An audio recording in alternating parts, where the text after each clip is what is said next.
if you just take those five right there or whatever, you put Anthony Edwards on the court with them or whatever, he would change his opinion.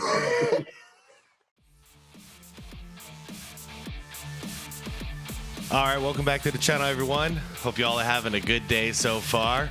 So, same thing happened again. I was taking a dog for a walk, and I was enjoying the Mark Jackson show once again. This time they had Dr. J, Julius Irving, on the show.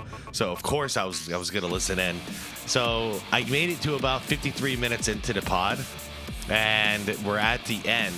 And the question gets asked by Mark Jackson about whether or not Dr. J has heard about what Ant-Man, Anthony Edwards, said about, Jordan's generation and the previous generations of basketball players not having any skill or talent.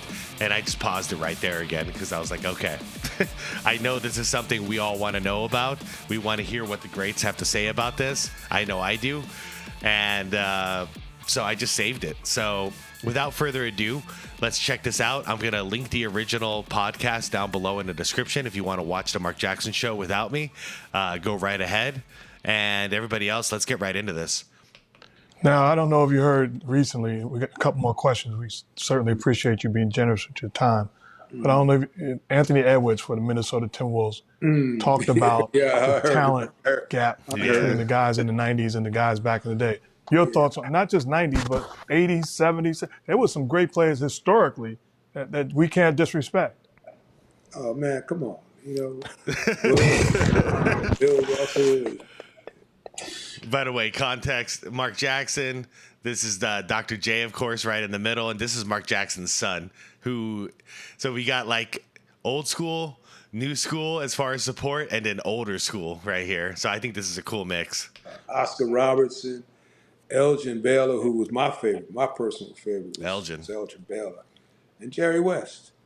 And, if you just take those five right there or whatever, you put Anthony Edwards on the court with them or whatever, he would change his opinion. He would change his opinion. Obviously, he's a guy he didn't see the 60s and the 70s. He just heard about it. He didn't see the 80s. I mean, and he's feeling himself, and he's awfully good. I mean, I like watching him play. Absolutely. Yeah, Dr. J's being respectful here. I mean, the whole point was is he prefaced his statement by saying, I didn't really watch those guys, and then he went on to slander them, So for me, that just doesn't make any sense. That's like me saying, if somebody says, hey, Wilt's the GOAT, and me saying, well, I never saw him play, so I think he had no skill. It blows my mind. Like, I would never make a statement like that. And the fact that he made a statement like that, I never saw those guys play other than Jordan. But, I don't think any of them had any skill. Like, to say something like that it's just, I don't know. I don't want to use any bad words here. It's just, it blows my mind. Watching him play. But, he's from Georgia, right? Yes. He's from Georgia, because I know he went to Georgia. Yes. A year or two. And he's from Georgia, so there's something about when you're from the urban when you're an urban basketball player like a New Yorker or you or DC or whatever, you tend to have more respect because you see more. Mm-hmm. You see more guys who are as good as you or better than you. Mm-hmm. I saw a lot of guys better than me when I was coming up, but it just made me drive to be better. And maybe he hasn't had that experience where he played in middle school, high school, or even college where there were guys better than him. Yeah, I'm getting what Dr. J's saying here. In other words, Ant-Man needs to get humbled. And maybe it's been a while since he's been truly humbled. Someone's got to get the best of him. Someone's got to get the better of him. So it's going to be a rude awakening. And, it's coming. It kind of came this year, too, when, you started mouthing off. And, suddenly y'all going home. Yeah. You can't do nothing about it. Yep. You can't do nothing about it. So I mean, I like him, but he's got a lot to learn. Yeah, I felt the same way. It was a weird journey in the playoffs last year because I kind of became a fan of Ant-Man. I mean, he like annihilated my Phoenix Suns in the first round, talked trash the whole time, and I felt a certain way. But at the same time, I'm like, okay, he's backing it up, So I'm keeping a close eye on him, and then he's still pulling it off against Denver. But then before the series starts against Dallas, he immediately announces, "I got Kyrie." Like he's basically like he's going to shut down Kyrie. And then the humbling moment, at least in my eyes, and hopefully he saw it as a learning experience, was don't poke the bear, because Kyrie made him work so hard on defense because he made that statement that Ant-Man had no energy left on offense, because modern players aren't used to using that much energy on defense, and this is exactly what happened. He ran out of gas on the offensive end. He wasn't able to produce anymore, and that's why Dallas, actually, in my opinion, that's why Dallas won, was because their star was out of gas on the offensive end because he was chasing around Kyrie so much. I'll tell you your impact. A quick funny story. Working for ESPN, we go to dinner before after every game, and I worked with Lisa Salters, Jeff Van Gundy, and Mike Breen. Yeah. We go Van to dinner, Gundy. so I called Lisa. I said, I'm going to dinner. She said, who you going with? I said, I got a friend named Dr. Mark Jenkins, who's out of Dallas, a legendary heart doctor out of Dallas. Yeah. And we call him Dr. J. So I tell Lisa, going to dinner with Dr. J. Lisa's like, I'll meet you there. She comes an hour later, most beautiful dress you ever want to see, hair done, makeup done, lipstick done. She thought I was bringing you, not my friend, Dr. J. She was so disappointed, man. Oh man, yeah. The impact that you have No, he was a is not stud. just on the court. You are greatness personified on and off the floor, and we absolutely salute you for all you've done and continue to do for not just basketball, but for folks that look like us. Yeah, I appreciate it. No, man, Dr. J was a stud back then, so that story is awesome. With that afro, he had flair, man.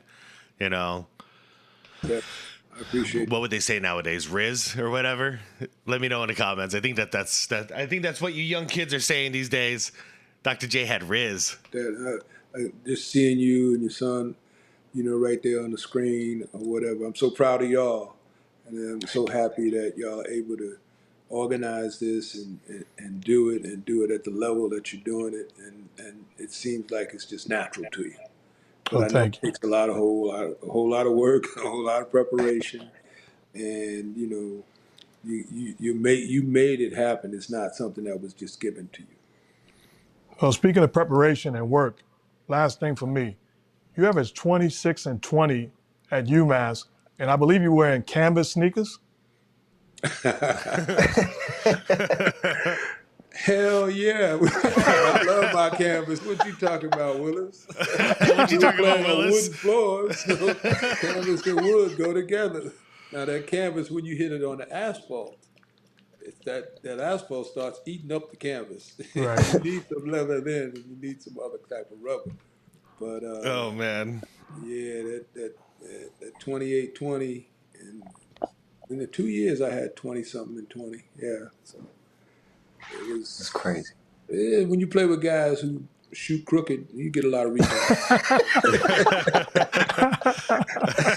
Shots fired. I had one guy, John Bencourt.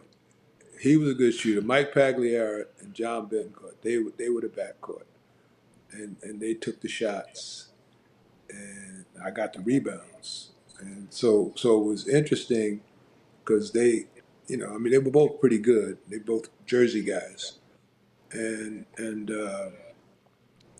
we used to joke about it. I said, y'all come out here jacking it up. Sometime I ain't gonna be able to get these rebounds.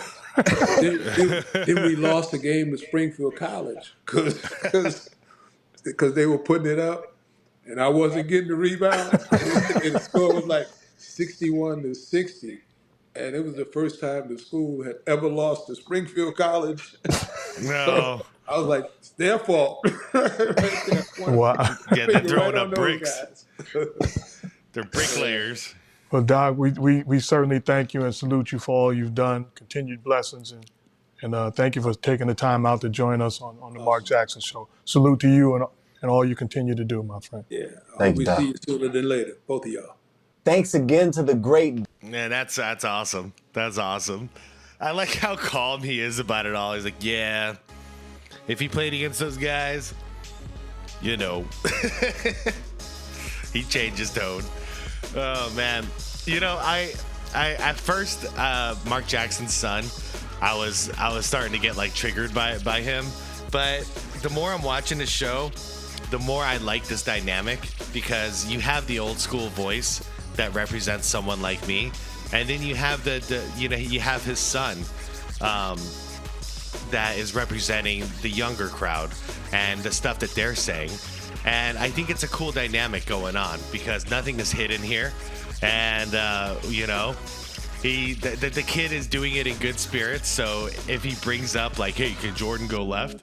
Or, you know, the whole Ant-Man thing, then if he's going to get annihilated like 2-on-1, he's just taking it on the chin and going, okay, well, I don't agree with you guys, but at least he's taking it like a good sport.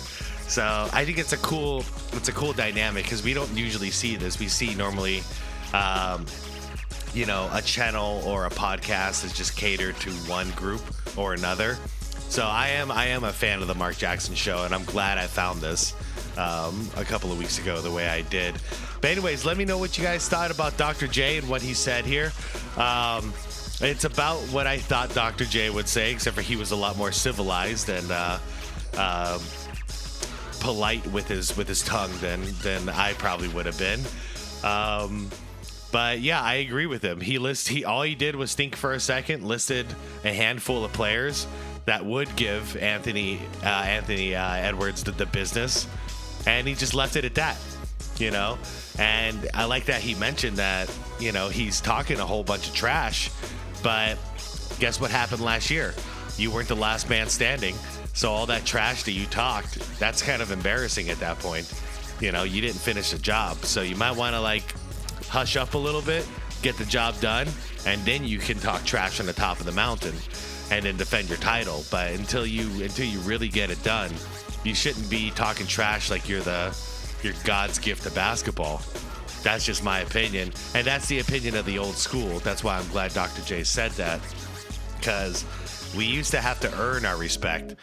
So you have to win the game, and then you can brag about winning the game if you choose to, or you can be humble and not brag about it. That's your choice once you get to the top. But you don't brag about it when you didn't win the game. You know what I mean? You're not supposed to count your chickens before the eggs hatch. But anyways, everybody, let me know what you thought about this one. Let me know what you think about the Mark Jackson Show and the dynamic they got there. Salute to Dr. J. Good to see you. Good to see your brain is sharp and you're healthy. Very good to see you, man. Yeah, everybody, I'm out of here. Like the video on the way out if you could. It'll do me a huge favor and push this video out.